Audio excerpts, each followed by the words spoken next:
What's up, everybody? Gosh, I am so excited to be here tonight. And I get so excited looking out in this room, just seeing every single one of you. I can feel God in this room, but I can just look at your faces and I see so much potential of what God can do with this group, of what God can do with your life. And so before I get into my story, I just want to start off by saying it's no mistake that you're here tonight. There's something God wants to speak to you. Whether you were invited, whether you come here every week, God wants to do something in your life, and I'm so happy you're here. College was where my life really changed, and I'm going to get into that. So I grew up in a Christian household in a very small town, it's called Atmore, Alabama. You've probably never heard of it. And grew up with Christian parents who showed my sisters and I the importance of following Jesus from a young age. And so I had a strong relationship with the Lord and was so passionate about it. I wrote it down in my 8-year-old journal. I looked at it a year ago and I said, I wanna tell people about Jesus when I get older. That's my dream. I wanna tell everyone about Jesus. I was so passionate about it. I spent all of my time playing basketball and worshiping Jesus. I went to all the church camps. I went on all the mission trips, and that was my life. My family and I, we moved to Auburn, Alabama when I was about 12 years old, and we started church hopping, couldn't really find our place, and during the meantime, I really lost that intimacy with Jesus, and it became more about rules, it became about reputation. I cared so much more about what other people thought about me than what my God thought about me. I started really seeing my relationship with God and really love as this performance-based thing. That, I get good stuff when I am good. I deserve love when I perform and I prove myself, which constantly just left me striving and straining to try and prove that I'm enough, try and prove that I'm somebody important. I cared so much about what guys thought about me, followers, likes, and awards and trophies. Played basketball, just wanted to win every year, and that was where my focus was. I graduated from high school, I came into college, and really came in with the same mindset of just looking and striving for belonging. Where do I belong? Where do I fit in? Will you tell me who I am? Will you tell me that I'm enough? Anybody? In freshman year of college, it was hard for me because I saw so many of people that I went to high school with come to college with me, and I watched as they began to change. They began to lose themselves. They were doing things that they wouldn't usually do, and it was hard for me to watch, and I felt this tension. So, Maddie, what are you gonna do? And I had this moment when I was alone in my dorm room, and I just was like, God, I'm exhausted. I'm so tired. I'm tired of the straining and the striving. I'm tired of the proving and the performing. I'm just sick of it. I'm tired. I feel empty, I feel broken, I feel confused, and I just want to feel joy. I just want to feel peace. And so I'm going to go all in with you, and maybe there I'll find it. And so I did. And I said, Lord, I'm choosing you. Tell me who I am. Tell me why I'm here. Tell me you have something for my life more than this, please. And the next few months, they were hard because I watched as all my friends went out and I would just stay in my dorm room by myself. I didn't have anybody because I knew it was better to be alone and build my faith than to go out and have people pull me away from my faith. And so I felt that tension again. I was like, okay, Lord, like you're worth it. I'm going all in. I'm choosing you, but I can't do this alone. And a couple months passed by and goes into summer, and I'm going to church, with my family, and I felt like I should go to this small group. I heard, sign up for small groups, summer small groups. And so I decided, I was like, okay, I'm gonna go to this small group. And I pull up, and there's like 50 cars outside. And I look through the windows and I see all these people engaging in conversation. And I'm like, there's no way I can walk in there. I'm gonna be so awkward. No one's gonna talk to me. No one's gonna know who I am. And I'm gonna be just standing there awkwardly in the corner. And so I get in my car, I leave. And I felt something like, go back, go back. So I turned around, I went back, I went inside. And just like in this moment, I was so encouraged as I looked around and I was like, man, I'm not the only one. I'm not the only one struggling. I'm not the only one hungry and desperate for Jesus. And it was so encouraging to me. And I met this one girl who became one of my very best friends, and that changed everything for me. It was no longer just me alone trying to live out this faith. I had someone else alongside of me standing firm with me. I was like, I can do this. And that was a game changer for me. From that moment, I ended up leading small groups, ended up leading our college ministry, ended up joining seminary, graduated Auburn University at the same time as I graduated Bible college, seminary, and knew I wanted to do something that made a difference, knew I wanted to do something that could impact people, but didn't know exactly what that looked like. My first job out of college was in foster care and adoption. And then through some twists and turns, ended up on The Bachelor. And that was not at all what I would have pictured for my life, but I look back and I see God's hand in every single moment and how God has used it. And I've had so many moments since then of being in rooms with people, if I said their name, you would know exactly who I'm talking to, who seem to have everything. But yet they're so empty and broken inside, and they look at me and they're like, Madi, is there more?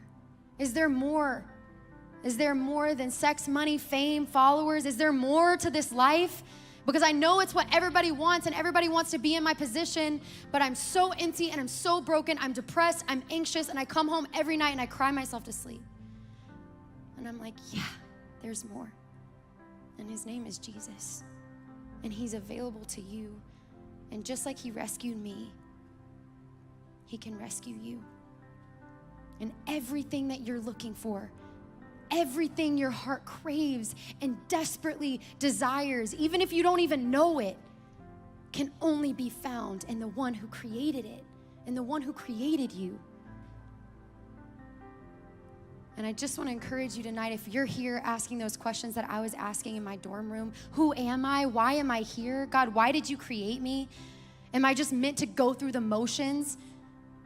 Go out on Saturday, come to church on Sunday, do it all over again? Is this my life? Is this all you have for me? God, where are you?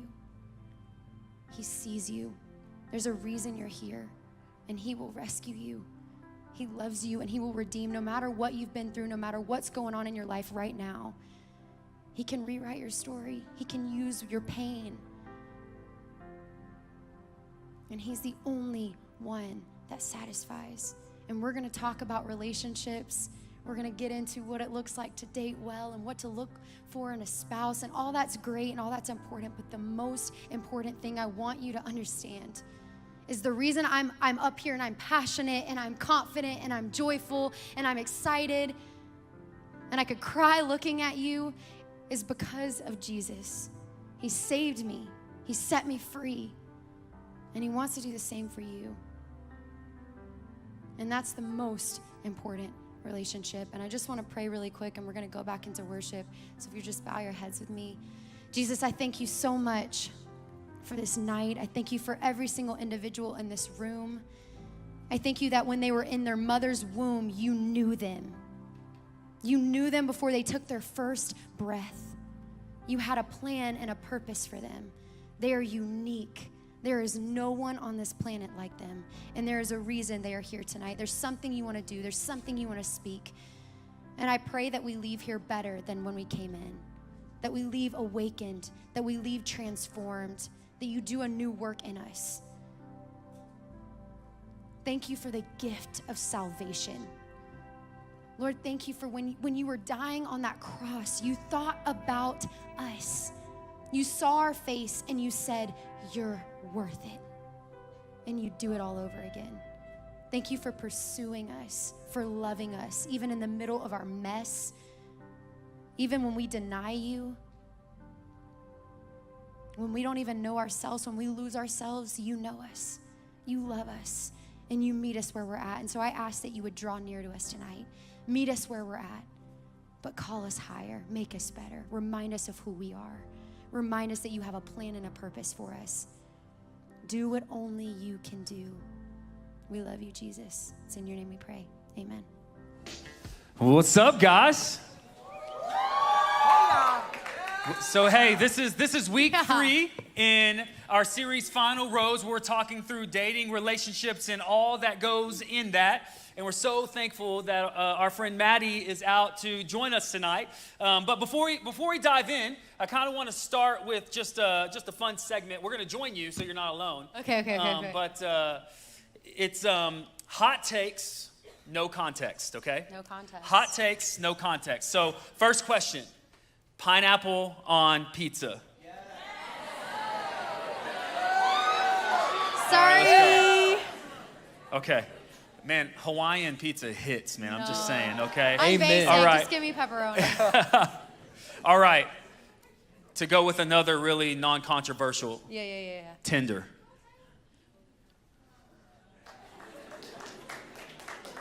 Some of y'all need a swipe delete, you know what I'm saying? Come on. Y'all like he's coming Call already? off. All right. How about this one? Guy is shorter than you or the girl is taller than you?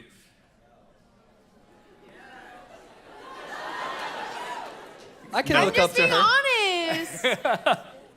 I'm in God's Okay. house. Okay, praying for you. Guy always pays on the first date. For sure. Chivalry is not dead, guys. Immediate yes. Pay. It's gonna be all right. All right.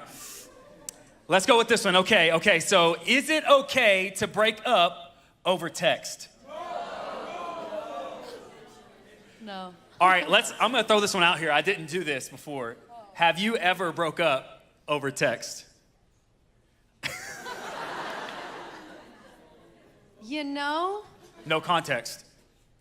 what if there was no text, which is even worse? Ooh. So Just You ghosted? just ghosted. I That's know. okay. I was young. Praying for Casper. I was young. I was young. Casper, the friendly ghost. in high Okay. school. So what about this one? Last question.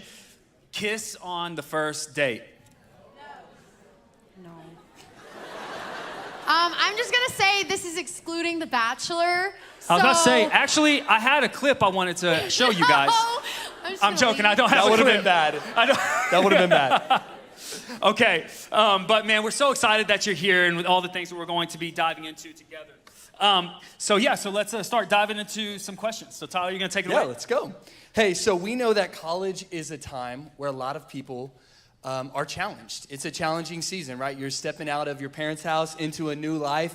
You are the person who manages your time now. You get to choose where you go, when you go there, who you go with, right? And so I think there's a lot of freedom that comes in college. And so with that, I think there's a lot of faith challenges and temptations, and maybe even the temptation to cross boundaries that you had before. So Yeah. could you speak into that? Yeah.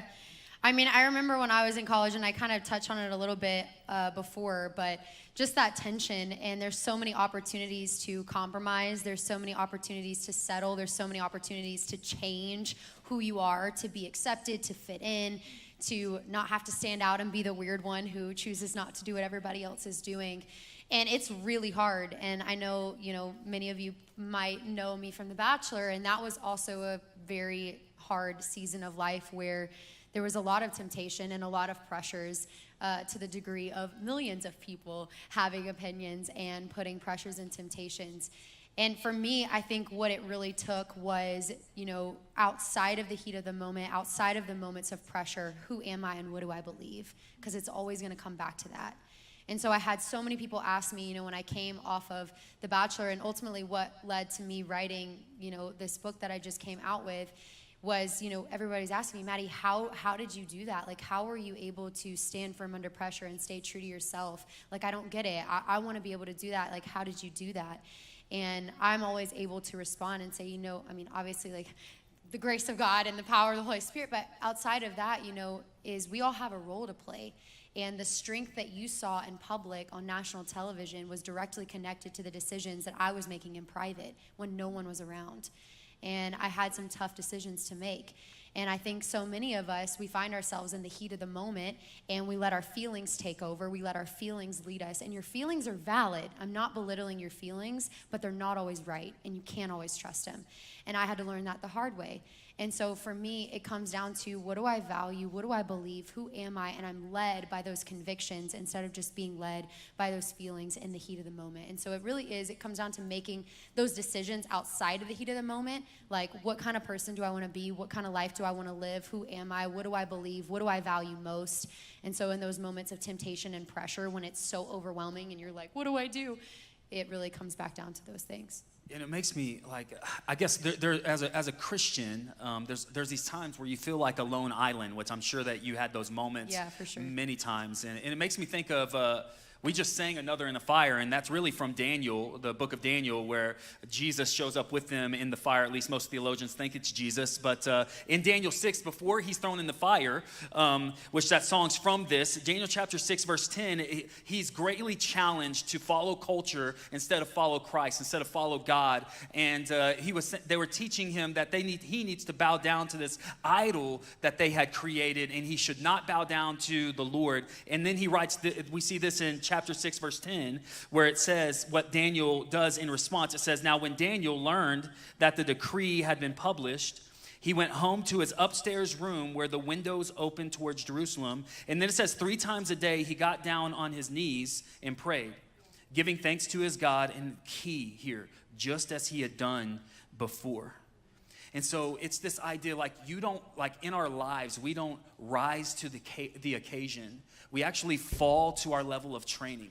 In those moments, you don't rise to the occasion, but you fall to your level of training, which is something that you really press into this idea a lot in your book, Made for This Moment, which I listened to, and I thought that it was fantastic. And I hope that you guys can get a copy while the supplies last at the end of the service. But in that book, you really talk a lot about preparing in private so you can be proud of who you are in public. And how does that apply to college students today in general, but also in dating? I think our culture and our world preaches this idea and really idolizes this idea of our public life. Like, everything is about going viral on TikTok, highlight reels on Instagram, tweetable moments. It's all about what everybody sees. But the real message that I want you guys to hear is who you are when no one is watching is who you will be when everyone is watching. And just as Jesus himself had to withdraw to fill himself up and get alone time with God, so do you and I need that, to be able to have what we need to go out there and to be the hope and to be the love and to be the grace that this world so desperately needs. And so that's why I really encourage you to value those private alone moments. Those are the moments where you're investing in yourself. Those are the moments where you're building your faith. And I think like I said earlier, for so many of us, we don't value those moments, and we just really put all of our eggs in one basket with, the public moments when everybody's around and when everybody's validating us and clapping for us. And it makes me think of sports. It makes me think of athletes, because I grew up playing sports and that was a lot of my life. But I think about, LeBron James. I think about Michael Jordan and whoever, is the GOAT, Michael Jordan. Sorry, don't kill me. But another hot take. Hot take. But, you look at people like that and you're like, okay, man, they must have really valued those moments in the gym when nobody else was around. Like, you don't just wake up and become LeBron James. You spend hours and hours and hours training and preparing and developing. And even though, yes, that's professional sports, it really plays a role in all aspects and areas of our life, relationships, our relationship with God, our relationship with others. And we're going to be talking a lot about that tonight, which I'm excited about. But really, the most important relationship is your relationship with God. And it's not going to be strong. It's not going to be stable. It's not going to be consistent if you're not consistently every single day getting in the Word, praying, worshiping, making sure you're surrounded by good, godly community that can pour into you. And so that, for me, was really, really important. So I guess, especially when you talk about being in sports and being an athlete, the one thing you also talk about is like the pain in the preparation, how it's not always easy. So I guess, were there some moments for you where, this was really difficult to continue to hold true to your values and the things that you held true to yourself? It makes me think about one time my dad gave me this ring for Valentine's Day when I was like 14 years old, and on the inside of the ring it said the word strength, and I thought it was a really weird word to put inside of like a heart-shaped ring on Valentine's Day. I was like, Dad, why not like I love you or something? Hope you have a strong heart. Yeah, I was like, huh? And so I asked him, I was like, why did you put the word strength inside of this ring? Like, what does that mean? And he just looked at me and he was like, Maddie, You know, diamonds are made from pressure, and strength is developed through resistance, and you are one strong girl. And I just remember, I was like 14. I'm gonna tell that to my daughter straight up. I was like 14, and I was like, have them yeah, watch Dad, this strength, clip. resistance, opposition, sounds great. Like I was like, great, sounds good. But the words have just continued to stick with me as I've gotten older. I'm like, that's so true. It's so true. And everything worthwhile is uphill. Everything worth it in your life, relationships, most importantly, is gonna come with a fight. Your identity, it's gonna come with a fight. Your purpose, it's gonna come with a fight. And it's not gonna be easy. And you have a choice to make. And yeah, there's gonna be some haters. There's gonna be some people who might not like you anymore, who might judge you, or some awkward tension or some awkward moments. But it's worth it. And for me, you know, I got a lot of hate. I still get a lot of hate. But for me, like, it's so worth it. My relationship with God is the most important thing in my entire life. Nothing even comes close to comparing. And my relationship with godly community, being plugged into the local church, like, all of that is so, so important to me. And it's not easy, but it's so worth it. Yeah, that's so good. And I think something that's so underrated is that God is in the preparation. Like, there is power in the preparation for Madi in her life, the way she represented Christ on the platform that she had, and for you in your life, the situations that you're gonna come up against, the things you're gonna face, like God in the quiet places of your heart, when you're alone, just you and him, that is when God is doing some of the greatest, most powerful work in your life. Yeah. That he is preparing you for these moments where he's gonna use you in a mighty way. And I think everybody wants the stage or the platform or a large audience or the followers, and the missing link is that the people that are speaking publicly to so many people so often, they're missing the quiet moments where God is stirring something mighty and powerful before they ever step up to the platform. And so God is in the preparation in your lives. And so speaking of preparation, I think one of the things that all of us are excited to prepare for, if we're not in this already, is a relationship. Woo. Any single people in the room trying to get booed up in 2022? Come on. There's only a few hands. I know there's more of you. Valentine's Day is coming up. You should raise your hand. Hopefully not booed down, am I right? Yeah, hopefully not booed down. What? And so I wanted to ask a question. I wanted to ask you, for us, for all the single fellas in the room, what are you looking for in a godly guy? And also for, you know, ladies or fellas looking for a godly girl, but what are you looking for in someone that is dateable? Men, lean in. Listen, this is the moment. Take notes. All right, guys, I'm gonna give you the secret sauce. Okay, this is what I call my 3 C's, and these are the 3 things that I look for when I ask, is he dateable? And then I have also my 3 P's, and those are the 3 things I look at. Is he marriage material? Baptist sermon right there. That's a sermon. It flowed, like I felt that. So the 3 C's, 1, convictions. What are his convictions? What are her convictions? What do they really believe? I'm not talking about how are they raised. Does their family go to church? Do they go to Easter and Christmas services? Do they own a Bible? They wear a cross necklace? No, what? I carry my cross daily, girl, right here. Hey, we love cross necklaces. No dig there. But what do they really believe? And are they led by those convictions? Or are they just led by pressures? Are they just led by feelings? You want a man, ladies, that's led by convictions, because he's gonna have a lot of temptations around him. You want a man that is led and filled with conviction. 2nd is character. Is he a man of his word? Does he have integrity? When he walks into a room, when he leaves a room, what is the room feeling? So that's important. And then 3rd is chemistry. It's not the most important, so don't lead with that one. Because that's what a lot of people do. They're like, oh, the passion's there, the sparks are there, we're so attracted to each other. Listen, if it's good looks that take you there and that get you there, it's gonna have to be that keeps you there, and they fade, they go away. And when you're mad and you're hot and, you know, things are rough, it's not gonna be the good looks that you're gonna wanna be relying on in that moment. You're gonna want a man, a woman of character, of conviction, that's gonna stand by your side, that's rooted on God's word, that's gonna pray through those hard times with you. That's what's so important. But, you know, I want to, like the face that I'm looking at for the rest of my life. So for sure. And I shared this last service, too. So my daughter, I was praying for her, 2 weeks ago. And I was like, Lord, let it be a man who loves you. If he loves you, Jesus, he's going to love her. And then she interrupts my prayer and goes, and God, please let him look good. And it was my 8-year-old. Amen. So it's very natural. That's very natural, the chemistry thing. I agree with her. That's great. It's huge. The three P's are the three things that I evaluate when I'm dating someone, and I'm like, is he capable of leading me? Is he capable of being a teammate with me? Is he capable of partnering with me and accomplishing what God has called me to do alongside of me? So the three P's. First is patterns. Patterns, not potential. Notice that. Not potential, not can he get there? Is he going to get there? He might get there, which is what we use as excuses a lot of times. I've used it. I'm not pointing any fingers. I've used it many times.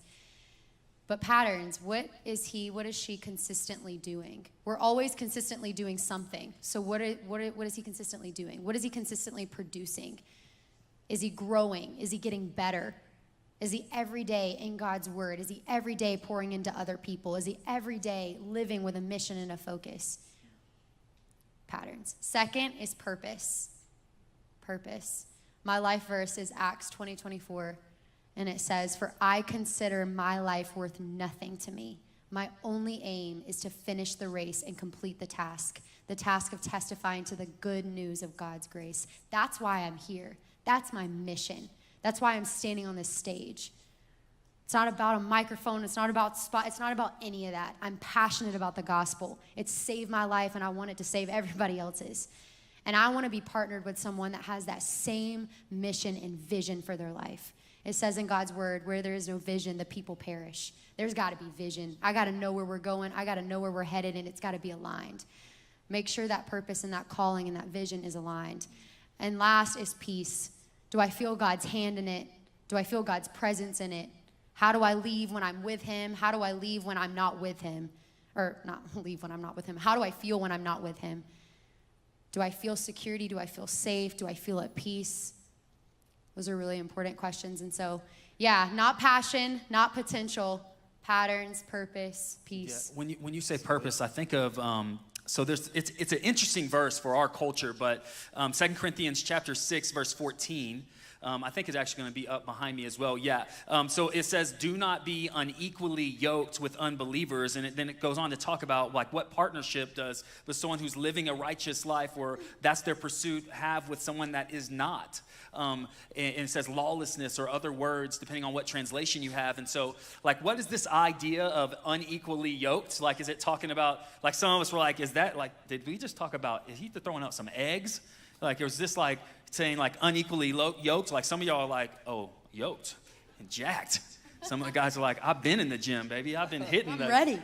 I'm not unequally yoked. Let's go. Now, what does that mean? What does that mean, and how would that apply to us in this room? You know, for me, I always ask myself three questions. Y'all are like, you got your three C's, your three P's, your three questions. Good Lord, Maddie.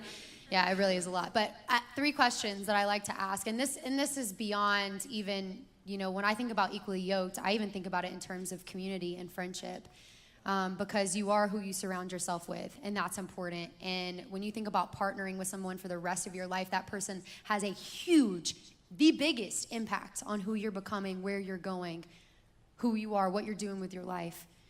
And so that's really, really important. And so I ask myself these three questions. One is, do they make me more like Jesus? Do they make me more like Jesus? I'm called to be the hands and feet of Jesus. I'm called to reflect the heart of my Father. So when I'm around them, do I feel like I'm being the best that I can be? Do I see the fruits of the Spirit? Love, joy, peace, patience, kindness, goodness, faithfulness, gentleness, self-control. Do I feel that when I'm around them?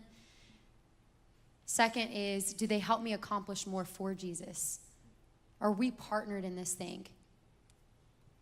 Like, are we running the race? Are we making a difference?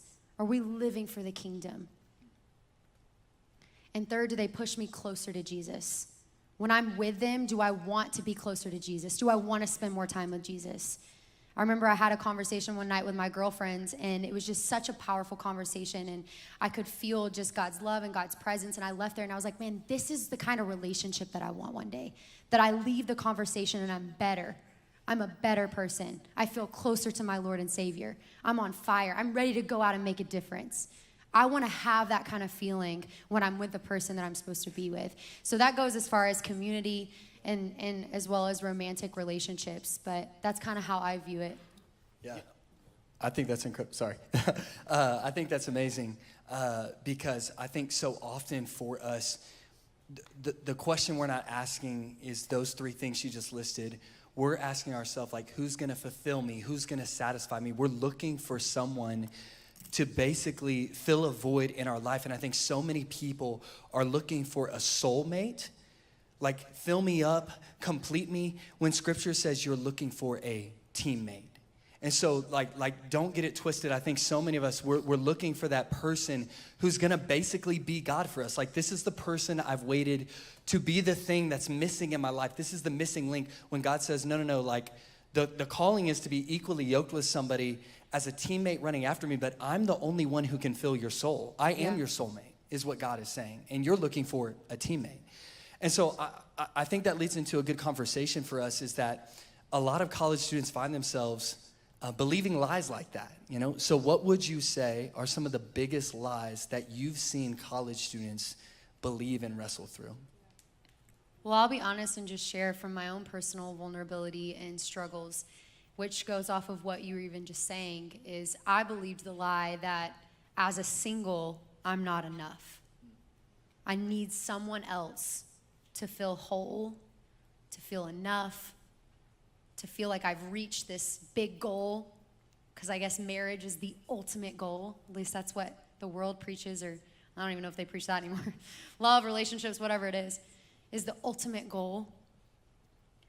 And for me, I had to have really this eye-opening moment of, Jesus, you're enough.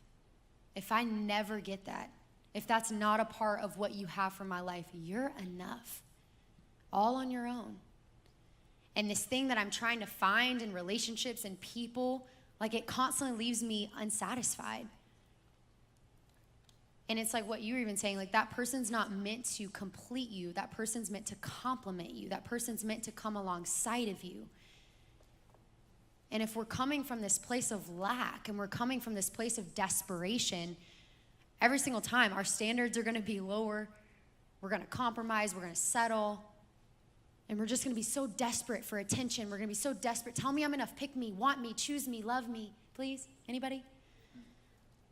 And that's so many of us, even though we don't want to admit that. It's so many of us. Because it's better to be with just anybody than to be alone. It's what we believe, a lot of us. I really love what Pastor Craig Rochelle says. He says, single is a whole number. Yeah.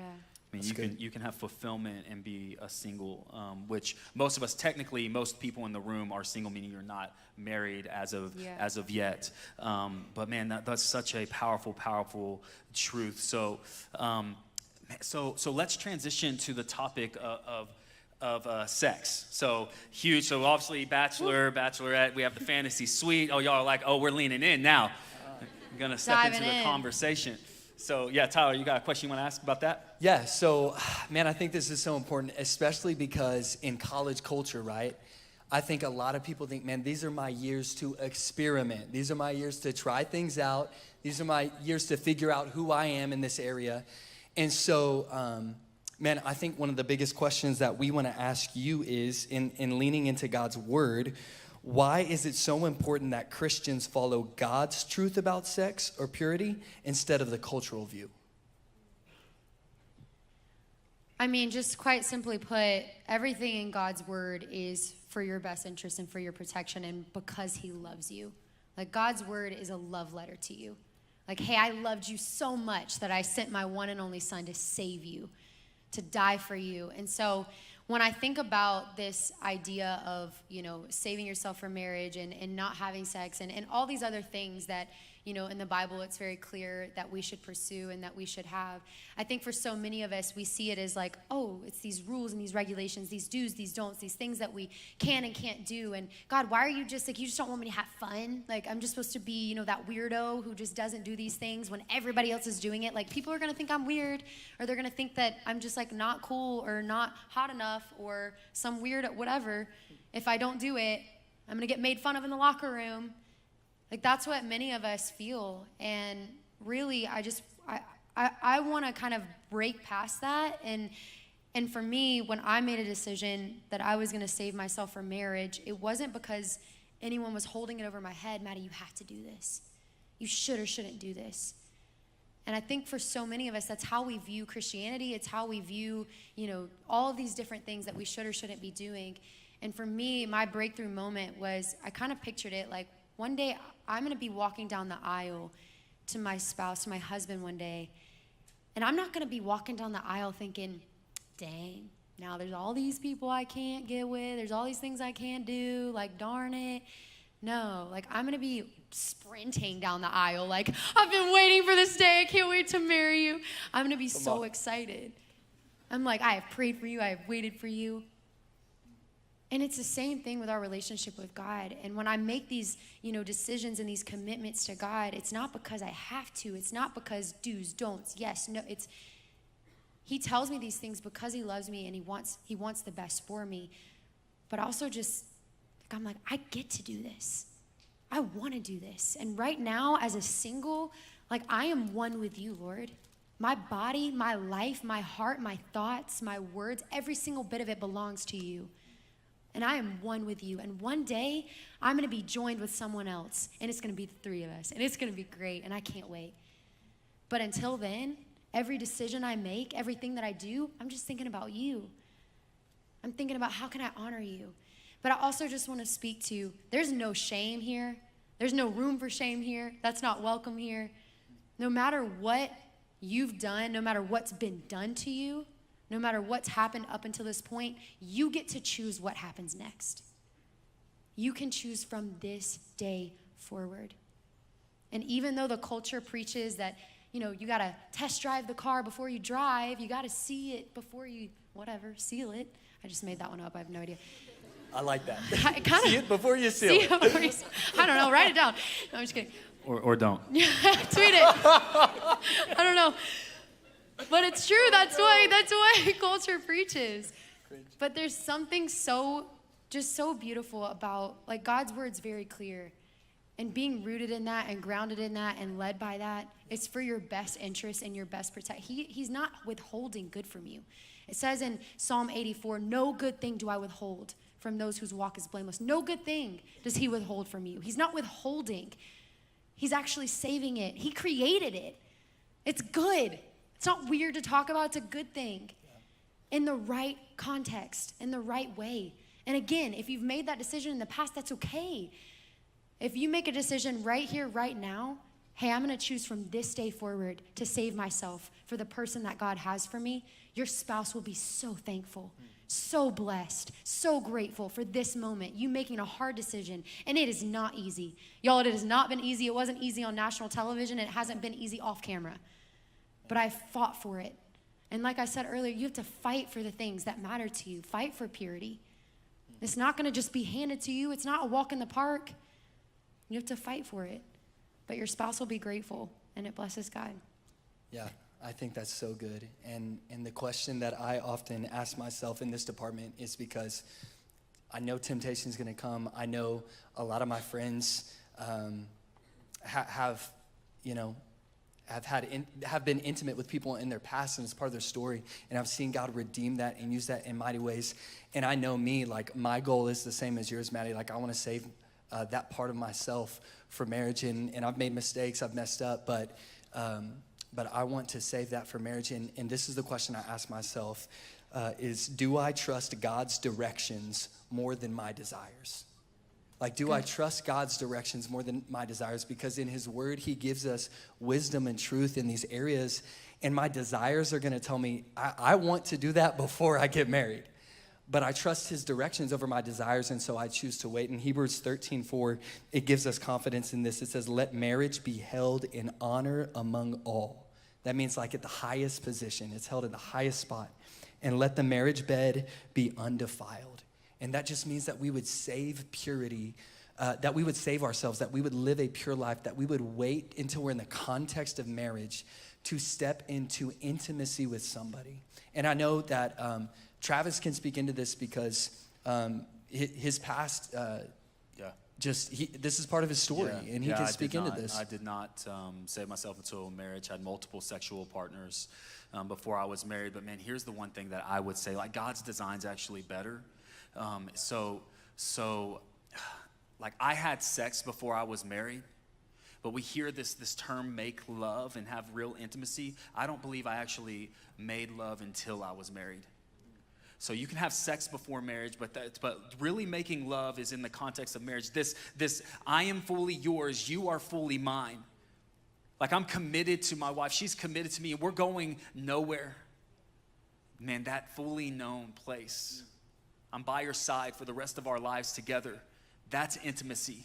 When you connect with your body, so much more is going on. But I'm telling you, the intimacy that you have whenever you are following God's design is just so much better. And also, I'm going to get to this even at the end, but there is forgiveness and redemption. Yeah, amen. There's forgiveness and redemption, and that is a huge part of my story. I carried so much shame, but I can tell you I'm set free now. Yeah, amen. So, yeah. I guess, so let's talk about, kind of switching gears a little bit, let's talk about breakups. So who here has been through a breakup that, let's just say it didn't go awesome? Y'all have all seen mine. Let's just address the elephant in the room. You guys have all seen mine.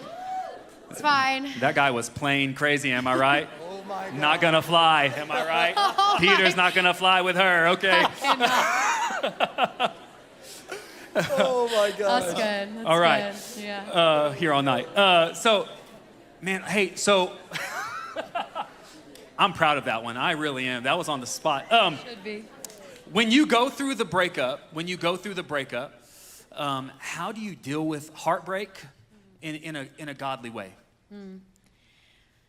I've been through a few breakups, and they don't get easier.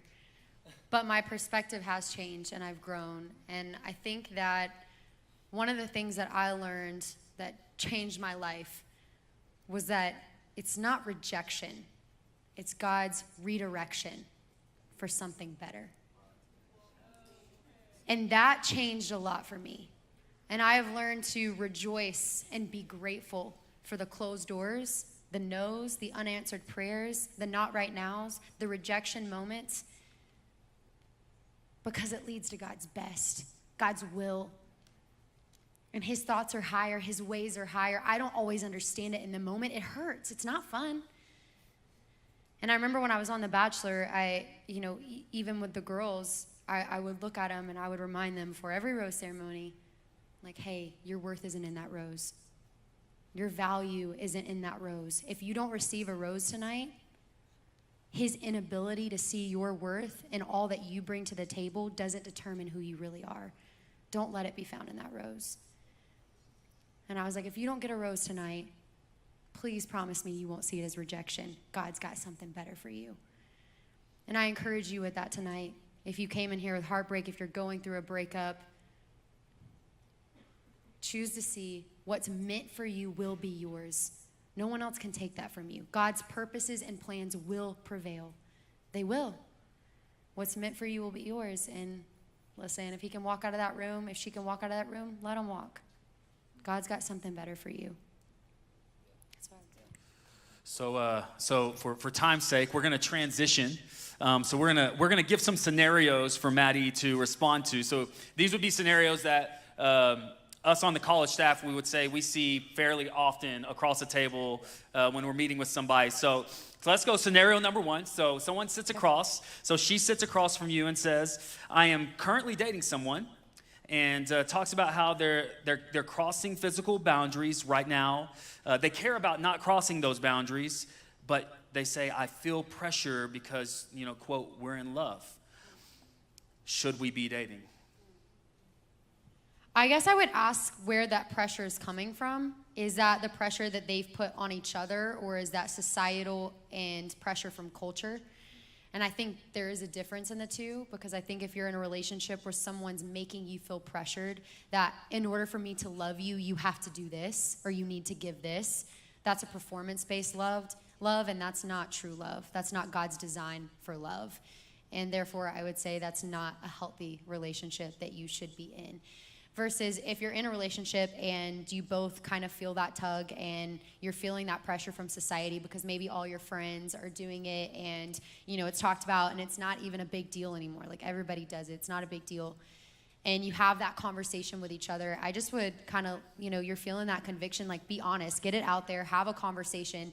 And if, one isn't willing to make that decision and move forward in pursuing purity and can't respect that and get behind that and lead in that, then I think that's your answer. If that's something that you're, feeling convicted about, because that is God's design, is for us to pursue purity. And it's going to be really hard to do that if only one person is fighting for that. That's really good. Great answer. You want to be a part of our college staff? So scenario number 2, all right? All right. Guy walks up, sits down with you.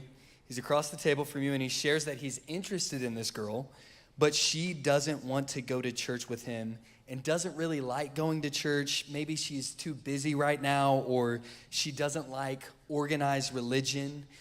She's just not about that. What would you say? Run. That's right. Get out of there. I genuinely would say don't even entertain it. I think there's no fruit that's going to come out of entertaining that. There's no benefit that's going to come out of entertaining that. I think at the end of the day, a healthy relationship is made up of 2 healthy individuals, and it's going to be really hard trying to start something with someone that's not on the same page as you, and you can't convince them. You can't be their Lord and Savior. I don't believe in missionary dating. I think that's way harder than we think, and that's not your role. I feel like I believe the Lord has to really work on the heart of someone else, and the best chance your relationship has is when you're both on the same page, going after the same thing. And it shows in that scenario that her priorities are not, I value my relationship with God. I want to make a difference. And if that's your value and your priorities, it's going to be really hard. But I also would say, just to end it really quick, not really what you asked me, but I'm just going to, whatever, throw it out there. It's your interview, girl. You can take it. Is, who you are is what you're going to attract.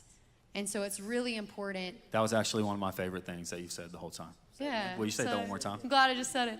Well, who you are is what you're going to attract. And so instead of being so focused on what's out there and I got to find the right person, where is she? Where is he? Like, oh my gosh, like my time's running out. Everyone's graduating and they're getting married, and what do I do? And we're so focused on everybody else. Take a look at yourself, because who you are is what you're going to attract. And that's far beyond romantic relationships. That goes far beyond that. That's more than that. And so take time to invest in yourself, build yourself, work on yourself, build your relationship with Jesus. And naturally, when you seek first the kingdom of God, everything else will be added unto you. Everything else will take care of itself. That's good. Okay, so got to ask you, final thoughts. If you could give just final thoughts for tonight, what would be the one thing you would want to leave having said to our college students? I just would say Jesus is enough. He is the answer for every single thing that you were looking for, the hope that you so desperately want, the joy, the confidence, the peace that you deep down desire. He's the answer. And you can look, you can search, you can hope for belonging and validation and worth in that relationship and that person and that job and money and success and fame and follow. You can try it all if you want. I've seen it all. I've seen it all. And I've seen the person who has absolutely everything that the world would say is important or valuable, and they hate their life. They're miserable. I've seen the person who has nothing but Jesus. They have no money to their name. Nobody knows who they are. Homeless, on the street, nothing but Jesus. And they are joyful and they are content. And that's why it talks about in Philippians, whether I have everything or whether I have nothing, I've learned the secret of being content. True contentment, what we all hope for and long for. It's knowing I can do all things through Christ. I can't do it on my own. Through Christ, that's what gives me the strength. That's what gives me the strength to keep going. That hope that I want, that love that I want, that peace that I want can only be found in Jesus. So I think you wanted like a one-liner, but I didn't give that to you, but Jesus is enough. No, you gave exactly what Jesus I wanted. is enough, that was powerful. guys. Jesus is enough. Hey, thank you so much for being here. Can we give a round of applause for Madi taking time? Love you guys. Well, would you guys bow your heads and would you pray with me? Father, we are so grateful for tonight. We're so grateful for some biblical truth on dating and relationships and sex and what your word says is important and valuable and how to live in a way that would honor you. God, I am so grateful that you, Jesus, are enough. And Father, I pray that every single person in this room tonight would believe that. God, whatever their past is, whatever they're struggling with now, whatever they're going through or dealing with, God, I pray that they would be able in this moment to surrender it to you, Jesus. It's in your name we pray. Amen. As we close out, I want to share something that was actually very powerful for me whenever I heard it. Years ago, I was listening to a sermon by Matt Chandler, pastor, and he shares this story. He said that there was this girl that he met, and this girl had, kind of like me, had some stuff in her past, some sexual sin in her past, and he knew that, and it was actually current for her, and he started trying to reach her, and she decided she was going to go with him to this worship night, concert night thing, and they didn't know it, but the guy that was speaking that night was actually talking about sex and relationships and stuff, and he actually had a rose that night, and he takes the rose, and he says, okay, at the beginning of his message, he says, okay, I'm going to take this rose, and you just start passing it around. You can smell it, feel the petals, and and whatever you want to do, and then he just started preaching his sermon as they started to pass the rose around the crowd, and he went on preaching about this message. And then at the end, he goes, okay, hey, who has the rose? And they bring up the rose to him. As you can imagine, like, man, pieces have just fallen off. Like, it is just broken and tattered and barely holding together. And he goes, you see this rose? And he goes, this is what it's like whenever you take yourself sexually and you give it to someone outside of marriage. Who would want this rose, is what he said. And Matt Chandler goes on to share, just like in that moment, he was angry because here's the thing, like that guy that was preaching got the message of the gospel wrong. Let me tell you who wants the rose. And as I was listening to it, I just thought about all of the shame on my life because of all the mistakes that I had made. I'm telling you, who wants the rose? Jesus wants the rose. He died on the cross to purchase it, to pick up the broken pieces. He wants the rose at the price of his life that he gave to save me. And he did that. He redeemed me, man. I thought, I'm damaged goods. No one's going to ever want to be in a relationship with a guy like me. I can never have a godly marriage with godly kids because I feel like I've just messed up already too much. And I'm telling you that that's exactly what God has given me because he purchased the rose. And he loves you. And regardless of if you have sexual sin in your past or not, he wants the rose that really represents all of us. And you can give your life to Christ if you're here and you go, man, like I feel in a sense, God calling me. And I want to say yes. I want to give you an opportunity to say yes, to follow Jesus and to turn to him as your Savior tonight. And so will everyone just bow their heads? And you can pray this prayer, and you can just in your heart, as I say it out loud, you can say, Jesus, will you save me? You died for me so I can live for you. I turn towards you now to be my Lord and my Savior. Thank you for dying on the cross and rising from the grave, showing that you have victory and you are my victory over sin. Your grace, Lord, let it wash over me. Thank you for saving my life. If that was you in this room and you just prayed to receive the Lord and you prayed to surrender your life to Jesus, I think that there's something about raising your hand. It's not a part of being saved, but it solidifies the moment. So with you just in this quiet moment as we're all focused in on God, would you raise your hand and say, I prayed that prayer. I prayed to receive the Lord Jesus just now. Praise God.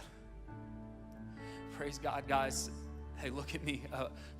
I don't know how many, but it's at least 25 to 30 people that just surrendered their life to Jesus in this moment.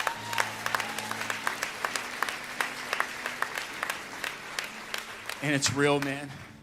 It's real. God really has changed my life, and he can really change yours, and he really just did. It's amazing. Let's stand and worship him together.